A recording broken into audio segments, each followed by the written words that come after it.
رسول اللہ صلی اللہ علیہ وسلم سے ایک دن صحابہ کرام نے پوچھا، دریافت کیا، یا رسول اللہ یہ قربانی کیا ہے؟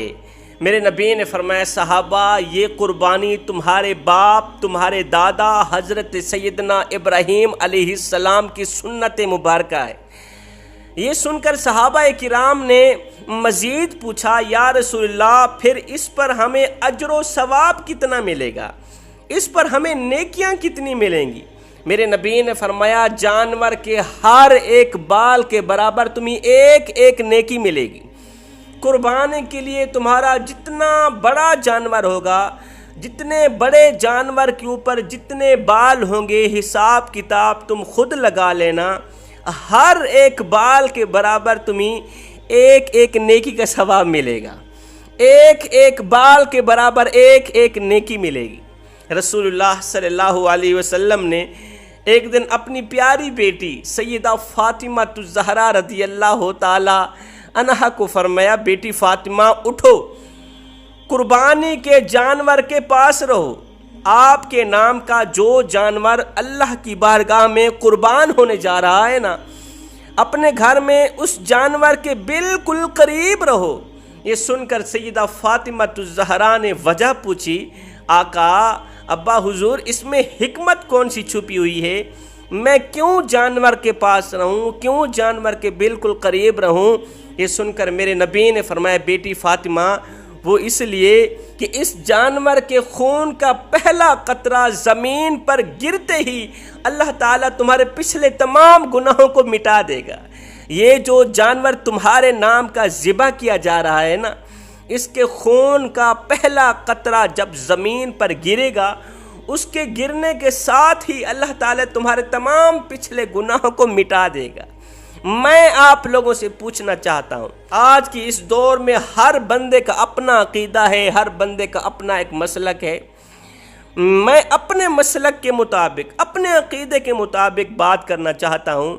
کیا سیدہ فاطمہ الزہرا رضی اللہ تعالی عنہا پر گناہ کا کوئی دھبا تھا جس کے بارے میں میرے نبی فرما رہے ہیں تمہارے پچھلے تمام گناہوں کو مٹا دیا جائے گا؟ میرے عقیدے کے مطابق تو سیدہ فاطمہ الزہرا گناہوں سے پاک ہے۔ سیدہ فاطمہ الزہرا نے ساری زندگی ایک گناہ بھی نہیں کیا، ایک غلطی بھی نہیں، ایک خطا بھی نہیں کی۔ سیدہ فاطمہ الزہرا کی زندگی پاک ہے، شفاف ہے پانی کی طرح۔ اس میں بھی ایک حکمت چھپی ہوئی ہے۔ وہ حکمت کون سی ہے؟ وہ حکمت یہ ہے کہ میرے نبی خود کو، میرے نبی کائنات کے نبی، نبیوں کے نبی، نبیوں کے بادشاہ، نبیوں کے امام، رسولوں کے امام، اتنی بڑی شخصیت، اتنا بڑا مقام رکھنے والے، اتنا بڑا مرتبہ رکھنے والے، اتنا بڑا مقام و مرتبہ رکھنے والی شخصیت یہ جملہ بول کر خود کو اللہ کے سامنے عاجز پیش کر رہی ہے۔ مالک، میں بھی عاجز ہوں تیری بارگاہ کے سامنے، میری اولاد بھی تیری بارگاہ کے سامنے عاجز ہے، خود کو اللہ کے حضور عاجز پیش کر رہے ہیں۔ اولاد گناہوں سے پاک ہے، گناہ کا ایک دھبا بھی نہیں، قیامت تک نہیں آئے گا۔ اب دوسری حکمت جو سامنے آ رہی ہے، یہ سنتے ہی سیدہ فاطمہ الزہرا نے عرض کی، ابا حضور، کیا یہ فضیلت صرف اہل بیت کے لیے ہے، یہ تمام مسلمانوں کے لیے ہے؟ میرے نبی نے فرمایا، یہ فضیلت تمام مسلمانوں کے لیے۔ رسول اللہ صلی اللہ علیہ وسلم نے فرمایا جو شخص صاحب استطاعت ہونے کے باوجود بھی، قربانی کرنے کی گنجائش رکھنے کے باوجود بھی اگر وہ قربانی نہیں کرتا، مال بھی ہے، دولت بھی ہے، پیسہ بھی ہے، سب کچھ ہے، پھر بھی اگر وہ قربانی نہیں کرتا تو وہ ہماری عیدگاہ میں نہ آئے۔ حضرت سیدنا امام جعفر صادق رضی اللہ تعالی عنہ لوگوں کو واعظ و نصیحت فرما رہے تھے، درس قرآن دے رہے تھے، قربانی کی فضیلت اور قربانی کے مسائل بیان فرما رہے تھے۔ اتنے میں آپ نے فرمایا، لوگو، ہر ایک مسلمان کی قربانی قبول ہو جاتی ہے۔ دنیا میں رہنے والے ہر ایک گنہگار، بدکار، سیاہکار کی قربانی اللہ تعالیٰ قبول فرما لیتا ہے، مگر سنو، دنیا میں 3 بدقسمت لوگ ایسے رہتے ہیں جن کی نہ تو قربانی قبول ہوتی ہے، نہ تو حج قبول ہوتا ہے، اور نہ ہی تو نماز قبول ہوتی ہے۔ لوگوں نے پوچھا، حضرت آخر وہ بدقسمت لوگ کون کون سے؟ وہ 3 بدبخت لوگ کون کون سے؟ جن کی قربانی قبول نہیں ہوتی، آپ بھی دل کے کانوں سے سنیں، آخر وہ 3 بدقسمت لوگ کون کون سے؟ فرمایا نمبر 1 شرک کرنے والا۔ اللہ اکبر! شرک کرنے والے کا کوئی بھی عمل قبول نہیں ہوتا، نہ نماز قبول ہوتی، نہ حج قبول ہوتا ہے، نہ ہی تو قربانی قبول ہوتی۔ شرک کیا ہے؟ اللہ کے ساتھ کسی کو شریک ٹھہرانا، اللہ کے ساتھ کسی کو شریک ٹھہرانا، اللہ کا دروازہ چھوڑ کر کسی غیر کے دروازے پہ جا کر بھیک مانگنا، خیرات مانگنا، مشکلات کا حل مانگنا، یہ ہوتا ہے شرک۔ میں دیہات کا رہنے والا ہوں، دیہات کے ساتھ میرا تعلق ہے۔ میں اکثر دیکھتا ہوں میرے دیہاتی نادان لوگ مختلف بزرگوں کے مزاروں پر جاتے ہیں، سجدے کرتے ہیں، سجدوں پہ سجدے کرتے ہیں، کہتے ہیں بابا جی ہمیں اولاد بھی دے دے، بابا جی ہمارے دکھڑے دور فرما، بابا جی ہمیں رزق وسیع عطا کر، بابا جی ہماری مشکلات کا حل فرما۔ اتنا بڑا گناہ کر رہے ہیں یہ لوگ، اس نادان کو پتہ بھی نہیں کہ کتنا بڑا گناہ کر رہا ہوں۔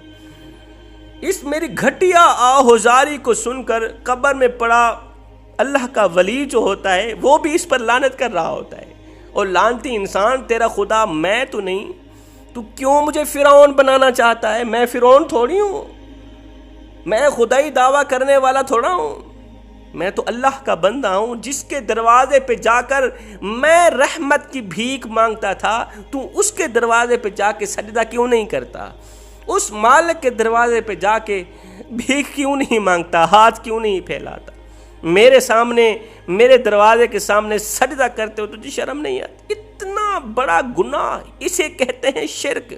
میرے نبی نے فرمایا صحابہ شرک سے بچنا، تمہارے ٹکڑے ٹکڑے کیوں نہ کر دیے جائیں، ٹکڑے ٹکڑے کیوں نہ کر دیے جائیں، پھر بھی شرک نہ کرنا۔ شرک کرو گے تو یاد رکھنا تم لوگ تباہ و برباد ہو جاؤ گے، تمہارا کوئی بھی عمل قبول نہیں ہوگا۔ اللہ اکبر! آپ کو پتہ ہے انسان جب زنا کرتا ہے اللہ تعالیٰ کو بہت زیادہ غصہ آتا ہے، اللہ تعالیٰ زانی انسان پر غضبناک ہوتا ہے، اللہ تعالیٰ زانی انسان پر غضبناک ہوتا ہے، مگر اتنا نہیں ہوتا۔ غضبناک کیوں ہوتا ہے؟ مومن جب زنا کر رہا ہوتا ہے اس وقت ایمان سے خالی ہو جاتا ہے، مومن جب چوری کر رہا ہوتا ہے اس وقت ایمان سے خالی ہو جاتا ہے، اس لیے اللہ تعالیٰ غضبناک ہوتا ہے۔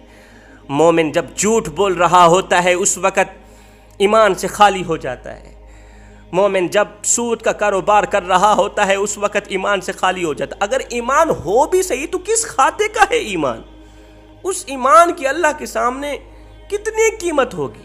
چوری کرتے وقت اللہ تعالیٰ غضبناک ہوتا ہے، بہت زیادہ ہوتا ہے، مگر اتنا نہیں ہوتا۔ جو لوگ نماز نہیں پڑھتے اللہ تعالیٰ ان پر غضبناک ہوتا ہے، مگر اتنا زیادہ نہیں ہوتا۔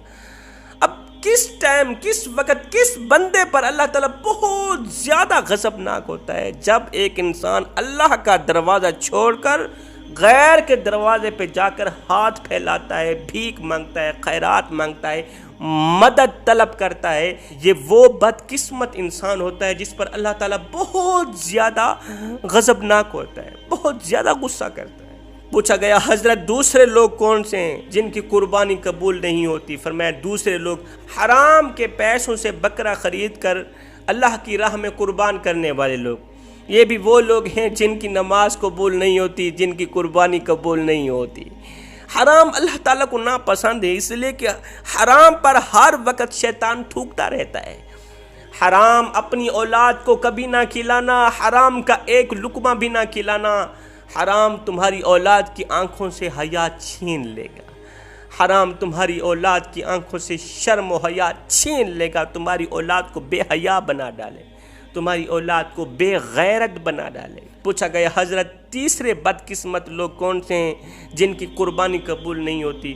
فرمایا وہ ہیں سود کا کاروبار کرنے والے لوگ، سود کا بزنس کرنے والے لوگ، مجبور انسان کو 1000 روپیہ دے کر 1200 وصول کرنے والے لوگ۔ فرمایا 3 لوگوں کے علاوہ گنہگار ہو، بدکار ہو، سیاہکار ہو، مسلمان ہو، کلمہ پڑھنے والا ہو، ہر ایک انسان کی قربانی قبول ہو جاتی ہے۔ ان 3 لوگوں کی قربانی قبول نہیں ہوتی تب تک جب تک یہ پکی توبہ نہیں کر لے، پختہ توبہ نہیں کر لے۔ اصل میں قربانی کی حقیقت تو یہ تھی کہ عاشق خود اپنی جان کو خدا تعالیٰ کے حضور پیش کرے۔ اصل میں قربانی کی حقیقت بتا رہا ہوں، اصل میں قربانی کی حقیقت تو یہ تھی کہ عاشق خود، اللہ کا بندہ خود اپنی جان کو اللہ کے حضور پیش کرتا، اپنی جان کی قربانی کرتا۔ اللہ تعالیٰ کو یہ گوارا ہرگز نہ ہوا۔ اللہ تعالیٰ نے حکم دیا کہ لوگو تم جانور ذبح کرو، تم ہمارے نام پہ جانور ذبح کرو، ہم یہی سمجھیں گے کہ تم نے خود کو ہمارے نام پہ قربان کیا۔